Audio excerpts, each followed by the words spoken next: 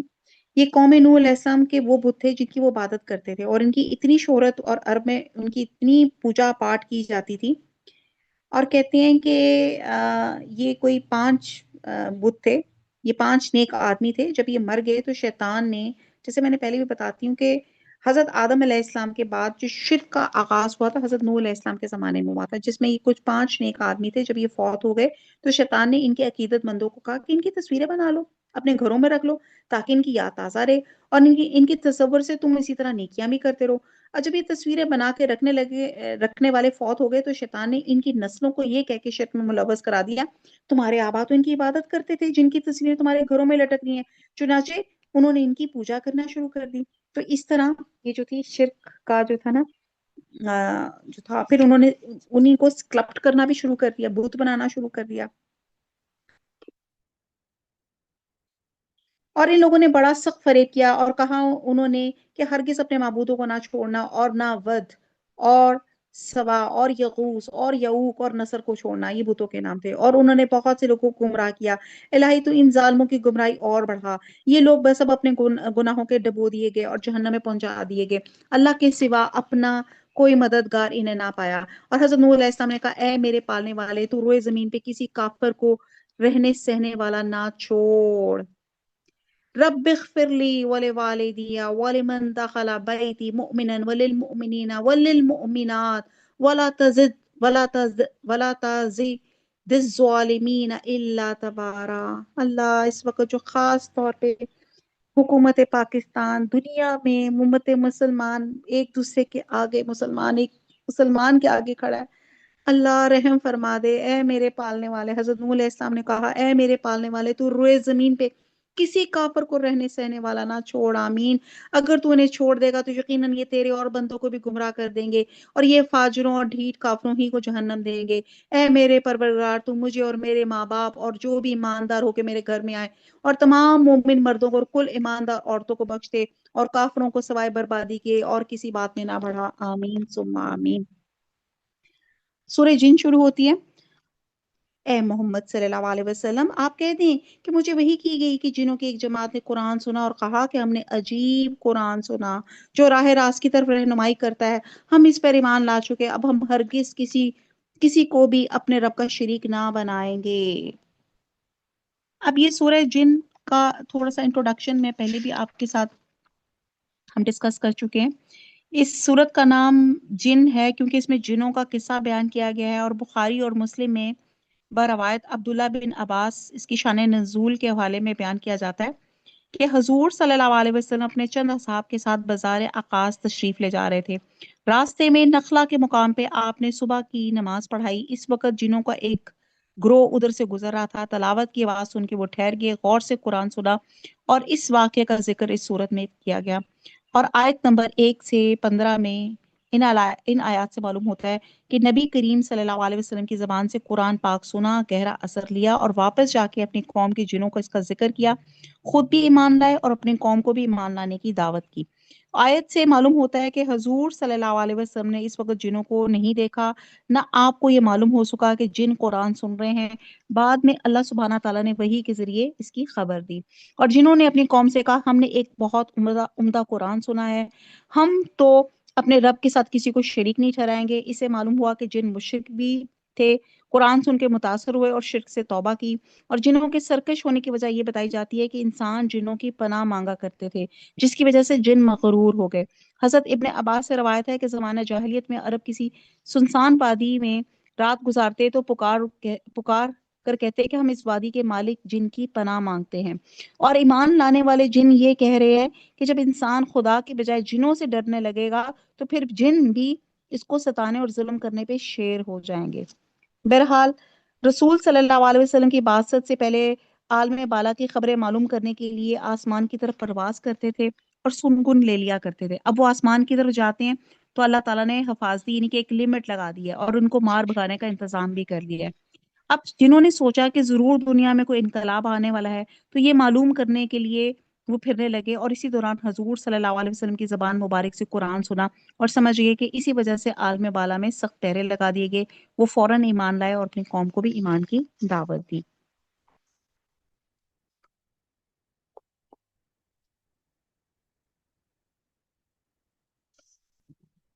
اب آپ دیکھیں جنہوں نے ایک دفعہ قرآن سنا اور ایمان لے آئے، تھوڑی سی آیات نے ان کی کایا پلٹ دی اور وہ سمجھ گئی کہ کسی انسان کا بنا بنایا کلام نہیں، لیکن انسانوں انہوں نے کہا قرآن عجبا، اور ہم 29 پارے پہ پہنچ گئے ہیں۔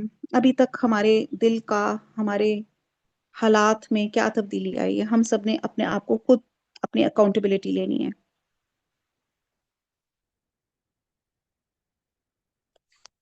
آیت نمبر 3، بے شک ہمارے رب کی بڑی شان بلند ہے، نہ اس نے کسی کو اپنی بیوی بنایا ہے نہ بیٹا، اور یہ کہ ہمارے بیوقوف سردار اللہ کے بارے میں خلاف حق باتیں کہا کرتا تھا۔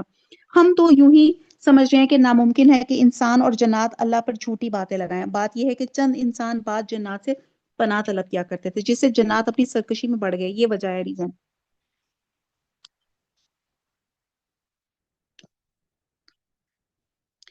اور انسانوں نے بھی تم جنوں کی طرح گمان کر لیا تھا کہ اللہ کسی کو نہ بھیجے گا یا کسی کو دوبارہ زندہ نہ کرے گا۔ ہم نے آسمان کو ٹٹول کر دیکھا تو اسے سخت چوکے داروں اور سخت شولوں سے پر پایا۔ اس سے پہلے ہم باتیں سننے کے لیے آسمان پہ جگہ جگہ بیٹھ جایا کرتے تھے۔ یہ جن کہہ رہے اب جو بھی کان لگاتا ہے وہ ایک شولے کو اپنی طاق میں پاتا ہے۔ ہم نہیں جانتے کہ زمین والوں کے ساتھ کسی برائی کا ارادہ کیا گیا یا ان کا رب کا ارادہ ان کے ساتھ بھلائی کا ہے، اور یہ کہ بے شک بات تو ہم میں نیکوکار ہیں اور بات اس کے برعکس بھی ہیں۔ ہم مختلف طریقوں سے بٹے ہوئے ہیں۔ ہم نے سمجھ لیا کہ ہم اللہ تعالیٰ کو زمین میں ہرگز عاجز نہیں کر سکتے، نہ ہم بھاگ کر اسے ہرا سکتے ہیں۔ ہم تو ہدایت کی بات سنتے ہی اس پر ایمان لا چکے، اور جو بھی اپنے رب پر ایمان لائے گا اسے نہ کسی نقصان کا اندیشہ ہے نہ ظلم و ستم کا۔ ہاں، ہم میں بات تو مسلمان ہیں اور بات بے انصاف ہیں، پس جو فرما بردار ہو گئے انہوں نے راہ راست کا قصد کیا، اور جو ظالم ہیں وہ جہنم کا ایندھن بن گئے۔ اسے معلوم ہوتا ہے انسانوں کی طرح جنات بھی دوزخ اور جنت میں جانے والے ہوں گے۔ ان میں جو کافر ہوں گے وہ جہنم میں، اور مسلمان جو ہیں وہ جنت میں جائیں گے۔ اب یہاں پہ جنات کی گفتگو ختم ہوئی، اب آگے اللہ کا کلام ہے۔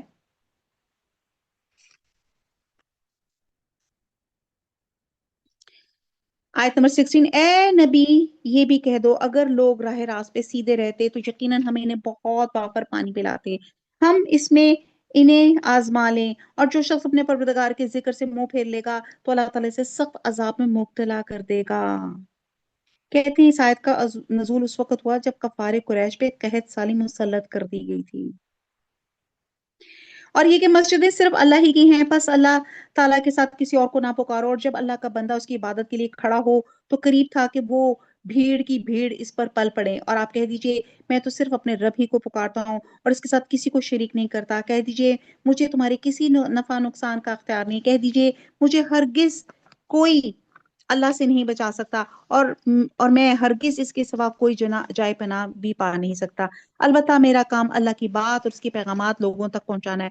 اب جو بھی اللہ اور اس کے رسول کی نہ مانے گا، اس کے لیے جہنم کی آگ ہے جس میں ایسے لوگ ہمیشہ رہیں گے، ان کی آنکھ نہ کھلے گی یہاں تک اسے دیکھ لیں گے جس کا ان کا وعدہ دیا جاتا ہے، پس ان قریب جان لیں گے کس کا مددگار کمزور اور کس کی جماعت کم ہے، کہہ دیجئے مجھے معلوم نہیں کہ جس کا وعدہ تم سے کیا جاتا ہے وہ قریب ہے یا میرا رب اس کے لیے دور کی مدت مقرر کرے گا، وہ غیب کا جاننے والا ہے اور اپنے غیب پر کسی کو مطلع نہیں کرتا سوائے اس پیغمبر کے جسے وہ پسند کر لے، لیکن اس کے بھی آگے پیچھے پہرے دار مقرر کر دیتا ہے تاکہ ان کے اپنے رب کے پیغام پہنچا دینے کا علم ہو جائے۔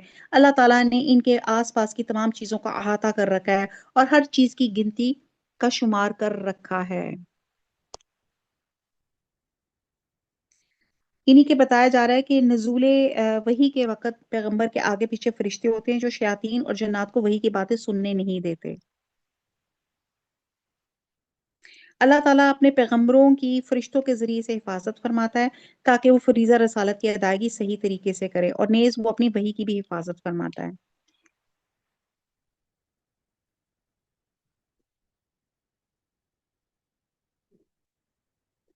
کیونکہ اللہ عالم غیب ہے، جو ہو چکا جو آئندہ ہوگا سب اس نے شمار کر رکھا ہے، یعنی کہ اس کے علم میں ہے۔ اب سورہ مزمل آتی ہے، سورہ مزمل، بسم اللہ الرحمن الرحیم۔ یا ایہا المزمل قم اللیل الا قلیلا، اے کپڑے میں لپٹنے والے رات کے وقت نماز میں کھڑے ہو جاؤ مگر کم، آدھی رات یا اس سے بھی کچھ کم کر لے یا اس سے بڑھا دے، اور قرآن کو ٹھہر ٹھہر کے صاف پڑھا کر، یقیناً ہم تجھ پر بہت بھاری بات ان قریب نازل کریں گے۔ بے شک رات کا اٹھنا دل جمی کے لیے انتہائی مناسب ہے اور بات کو بہت درست کر دیتا ہے۔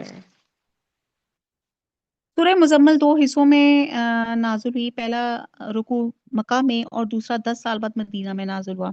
آیت نمبر 1 سے لے کے جو 7 تک ہے اس میں ایک بتایا جا رہا ہے کہ حضور صلی اللہ علیہ وسلم اوڑھ لپٹ کر سونے کی تیاری کر رہے تھے کہ آپ کو اسی طرح پکارا گیا، اے اوڑھ لپٹ کر سونے والے اٹھو اور اپنی عظیم ذمہ داری سے سنبھالو، یہ بھاری کام جو تم پہ ڈالا گیا اس کا اپنے اندر تحمل پیدا کرنے کے لیے ضروری ہے کہ آدھی آدھی رات نماز میں قیام کرو اور قرآن کو تیز تیز نہیں بلکہ آہستہ آہستہ ٹھہر کر پڑھو، اور فرمایا رات کو نماز میں قیام کرنا اس لیے ضروری ہے کہ ہم تم پر ایک بھاری کلام نازل کرنے والے ہیں، اور بھاری کلام اس بنا پہ بھی کیا گیا کہ اس میں احکام پہ عمل کرنا، اس کی تعلیم کا نمونہ بن کر دکھانا، اس کی دعوت کو لے کے ساری دنیا کے مقابلے میں اٹھنا ایک ایسا بھاری کام ہے کہ اس سے بڑھ کر کسی بھاری کام کا تصور بھی نہیں کیا جا سکتا، اور بہت کچھ اس میں ڈیٹیل ہے۔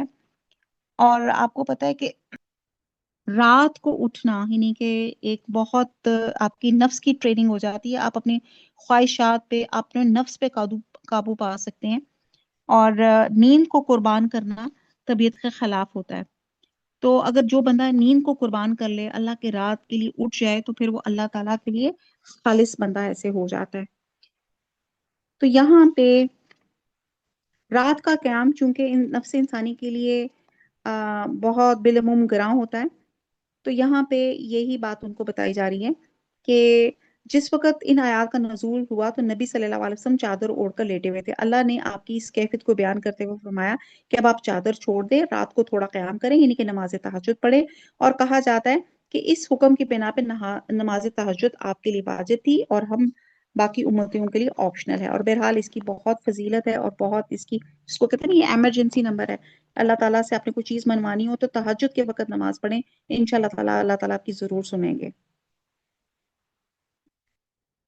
آیت نمبر 6، بے شک رات کا اٹھنا دل جمی کے لیے انتہائی مناسب ہے، بات کو بہت درست کر دیتا ہے، یقیناً تجھے دن میں بہت شغل رہتا ہے، تو اپنے رب کے نام کا ذکر کیا کر اور تمام خلائق سے کٹ کر اس کی طرف متوجہ ہو جا، مشرق و مغرب کا پروردگار جس کے سوا کوئی معبود نہیں، تو اس کا اپنا کارساز بنا لے، اور جو کچھ وہ کہیں تو سہتا رہے اور وفاداری کے ساتھ ان سے الگ الگ بنے، اور مجھے ان کے جھٹلانے والے آسودہ حال لوگوں کو چھوڑ دے اور انہیں ذرا سی مہلت دے دے۔ ذرا سی مہلت دے، یقیناً ہمارے ہاں سخت بیڑیاں ہیں، سلگتی ہوئی جہنم ہے، اور حلق میں اٹکنے والا کھانا ہے، اور درد دینے والا عذاب ہے، جس دن زمین اور پہاڑ تھر تھر آ جائیں گے، اور پہاڑ مسل بھربری ریت کے ٹیلوں کے ہو جائیں گے۔ بے شک ہم نے تمہاری طرف بھی تم پر گواہی دینے والا رسول بھیجا ہے۔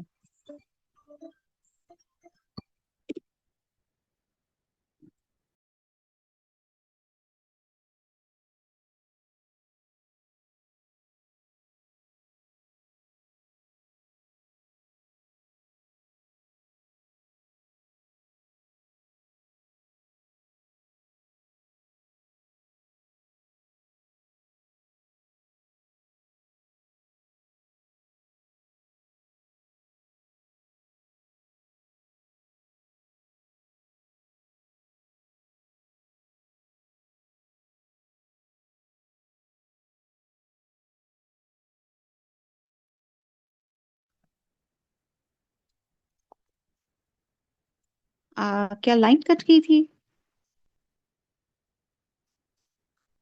آواز نہیں آ رہی تھی آپ کی۔ کیا ہاں ہوا؟ جی ہاں جی، مجھے لگ رہا ہاں ہے کہ جی، وہ لائن ایک دم سے پتہ نہیں آف ہو گیا تھا۔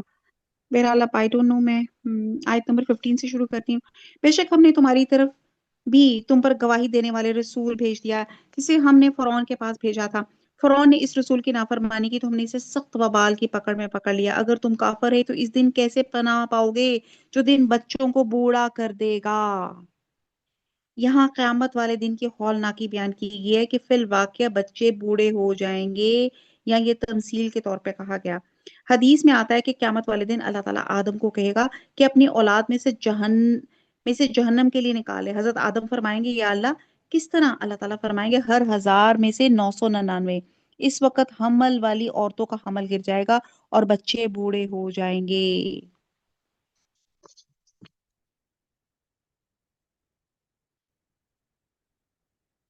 تم اگر کافر ہے تو اس دن کیسے پناہ پاؤ گے جو دن بچوں کو بوڑھا کر دے گا، جس دن آسمان پھٹ جائے گا۔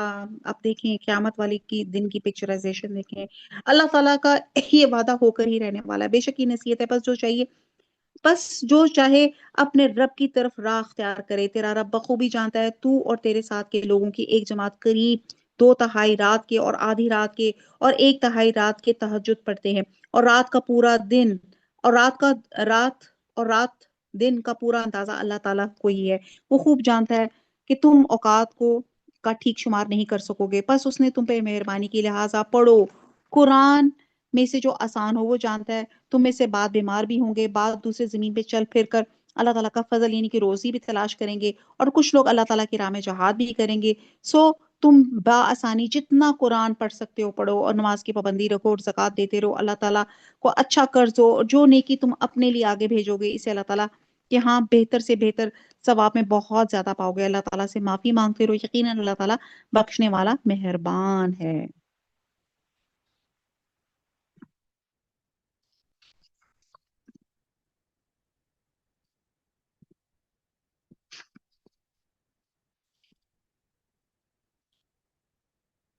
آپ صلی اللہ علیہ وسلم کو نا ٹائم دیکھنے کی سہولت نہیں تھی، اس لیے وہ اندازے سے اٹھ کر نماز پڑھتے تھے۔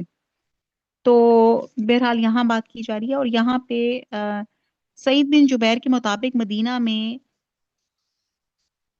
10 سال بعد، یعنی کہ دوسرا رکوع جو ہے نا 10 سال بعد نازل ہوا۔ اس میں تہجد کی نماز میں تخفیف کر دی گئی، جس کی مکہ میں تاکید کی گئی تھی۔ مسلمانوں کو حکم دیا گیا کہ تہجد کی نماز جتنی آسانی سے پڑھ سکیں پڑھ لو، اور 5 وقت نماز کی پابندی کرو، زکوٰۃ ادا کرو، اللہ کی راہ میں خلوص نیت سے خرچ کرو۔ جو نیکی بھی تم آخرت کے لیے کرو گے اس کا تمہیں پورا پورا اجر ملے گا، اور جب تم روز قیامت اٹھو گے تو اپنی نیکیوں کا اجر موجود پاؤ گے۔ آپ صلی اللہ علیہ وسلم سے پوچھا گیا کہ کون ہے جس کو اپنا مال اپنے وارث کے جس کو اپنا مال اپنے وارث کے مال سے پسند ہے؟ تو لوگوں نے کہا ہمیں اپنا مال زیادہ پسند ہے۔ تو آپ صلی اللہ علیہ وسلم نے فرمایا جو تم نے آگے بھیجا وہی تم نے مال جمع کیا، اور جو چھوڑا وہی تو وارثوں کا مال ہے۔ تو آثارہ ہوں و قدم ہوں، یہ اس سلسلے میں تھوڑا سا کام کریں کہ، اور یہاں پہ قرآن کی تلاوت، قرآن کے اللہ تعالیٰ ہمیں پانچوں حق ادا کرنے کی توفیق عطا فرمائے۔ قرآن ایک زندہ کتاب ہے، اور اس کے ساتھ جڑیں، اس کو سمجھنے کی کوشش کریں، ہم اس پہ ایمان لاتے ہیں، نمبر ایک۔ دوسرا، ہم اس کو تجوید اور ترتیل سے پڑھنے کی کوشش کرتے ہیں، نمبر تین، اس کو ہم اس کے معنوں پہ غور و فکر کرتے ہیں، نمبر چار، اس کو اپنے عملوں میں جاری ساری کرتے ہیں، اور نمبر پانچ، اس کو آگے پھیلاتے ہیں۔ اور جو نیکی اپنے لیے آگے بھیجو، اسے اللہ تعالیٰ کے ہاں بہتر سے بہتر ثواب میں بہت زیادہ پاؤ، اللہ تعالیٰ سے معافی مانگتے رہو، یقین اللہ تعالیٰ بخشنے والا مہربان ہے۔ تو یہاں پہ ان اللہ غفور الرحیم، پھر مغفرت کا اشرا چل رہا ہے، اللہ تعالیٰ استغفر اللہ رب من کل ذنب واتوب الیہ۔ اور اب آ جاتا ہے سورہ مدثر آ جاتی ہے۔ بسم اللہ الرحمن الرحیم، یا ایہا المدثر قم فانذر وربک فکبر وثیابک فطہر، اے کپڑا اوڑھنے والے کھڑا ہو جا اور آگاہ کر دے، اور اپنے رب ہی کی بڑائیاں بیان کر، اپنے کپڑوں کو پاک رکھا کر اور ناپاکی کو چھوڑ دے، اور احسان کر کے زیادہ لینے کی خواہش نہ کر، اپنے رب کی راہ میں صبر کر۔ پس جب کہ سور میں پھونک ماری جائے گی تو وہ دن بڑا سخت ہوگا جو کافروں پر آسان نہ ہوگا۔ کہتے ہیں کہ سب سے پہلے جو وحی ہوئی تھی وہ تھی اقرا بسمی ربک الذی، سورہ الگ سے۔ اس کے بعد وحی میں تھوڑا سا گیپ آ گیا تھا، اور نبی صلی اللہ علیہ وسلم بڑے پریشان رہتے تھے۔ ایک روز اچانک پھر وہی فرشتہ جو غار حرا میں پہلی مرتبہ وحی لے کر آیا تھا، آپ نے دیکھا کہ آسمان اور زمین کے درمیان میں ایک کرسی پہ بیٹھا ہوا ہے، جس سے آپ پر ایک خوف سا طاری ہو گیا۔ وہ گھر جا کے گھر والوں سے کہا کہ مجھے کوئی کپڑا اڑا دو، مجھے کپڑا اڑا دو۔ چنانچہ انہوں نے آپ کے جسم پہ ایک کپڑا ڈال دیا، اور اسی حالت میں یہ وحی نازل ہوئی۔ تو اس اعتبار سے یہ دوسری وحی فطرت وحی کے بعد پہلی وحی ہے۔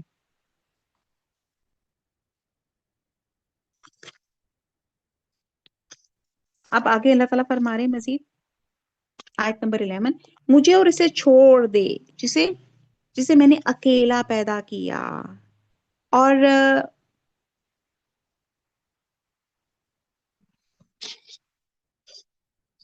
اس کے بارے میں آتا ہے، تو یہاں پہ اللہ تعالیٰ بتا رہے ہیں کہ اپنے کپڑے نجاست سے پاک رکھے، جسم اور لباس کی پاکیزگی، روح کی پاکیزگی لازم و ملزوم ہے۔ اپنا لباس صاف ستھرا رکھیں، اپنا دامن ساتھ رکھیں، اپنے معاملات پاک رکھیں، اپنا اخلاق پاک رکھیں، گندگی سے دور رہیں، عقائد کی گندگی، خیالات کی گندگی، اخلاق کی گندگی، اعمال کی گندگی، جسم اور لباس کی گندگی، رہن سہن کی گندگی، یعنی کہ ہر قسم کی گندگی سے دور رہو۔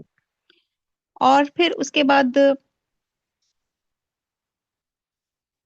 آیت نمبر 7 میں کہا گیا کہ اے نبی، آپ کو جو کام دیا گیا بڑا جان جوکھوں کا کام کیا ہے، جان جوکھوں کا، بڑا مشکلات، اس میں بڑی مشکلات آئیں گی، تو اس میں اپنے رب کی خاطر صبر کرنا ہے۔ آیت نمبر 11 سے لے کے جو 26 تک ہے، ان آیات میں ولید بن مغیرہ کا نام لیے بغیر اس کے طرز عمل کی خاص مذمت کی گئی۔ اس نے سب کفار مکہ کو جمع کیا اور ان کے سامنے رسول صلی اللہ علیہ وسلم کا نام تجویز کیا کہ تمام عرب سے آنے والے حاجیوں کے سامنے ان کو جادوگر کہا جائے۔ اللہ تعالیٰ نبی کو فرما رہے ہیں کہ اس کو مجھ پہ چھوڑ دو، ہم خود اسے نبٹ لیں گے، اور اس کو پیدا کرنا والا میں ہوں، نہ کہ اس کے وہ خود ساختہ معبود جن کی حمایت میں وہ تمہاری مخالفت کر رہا ہے۔ کہتے ہیں اس کے 12 بیٹے تھے جو ہر وقت اس کے پاس حاضر رہتے تھے۔ ان میں سے ایک خالد بن ولید سب سے زیادہ مشہور ہوئے۔ ولید بن مغیرہ کہتا ہے کہ اگر آخرت ہوئی اور اس میں مجھے جنت ہوئی تو وہ مجھے ملے گی۔ اس پہ اللہ تعالیٰ نے فرمایا نہیں، ایسا ہرگز نہیں ہوگا، اور وہ ہماری آیات کا مخالف ہے، ہم اس کو سخت عذاب سے دوچار کریں گے۔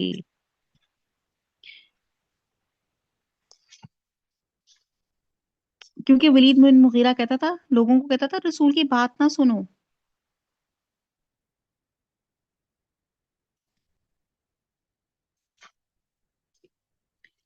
آیت نمبر 12، اسے بہت سا مال دے رکھا تھا، اور حاضر حاضر باش فرزند بھی، یعنی کہ بتایا جا رہا ہے اس کے پاس اولاد کی بھی بڑی کثرت تھی، اور مال کی بھی۔ آیت نمبر 14، اور ہم نے اسے بہت کچھ کشادگی دے رکھی تھی، پھر بھی اس کی چاہت ہے کہ میں اسے اور زیادہ دوں۔ نہیں نہیں، وہ ہماری آیتوں کا مخالف ہے، ان قریب میں اسے ایک سخت چڑھائی چڑھاؤں گا۔ اس نے غور کر کے تجویز کی، اسے ہلاکت ہو کیسی تجویز سوچی، پھر وہ غارت ہو کس طرح اندازہ کیا، اس نے پھر دیکھا، پھر تیوری چڑھائی اور منہ بنایا۔ یعنی کہ جو آپ سوچتے وقت چہرے کی سلوٹیں بدلتے ہیں نا، وہ جو آپ کی فرونز اور یہ سب چیزیں، آپ کی جو باڈی لینگویج ہے، پھر پیچھے ہٹ گیا اور غرور کیا، اور کہنے لگا یہ تو صرف جادو ہے جو نقل کیا جاتا ہے،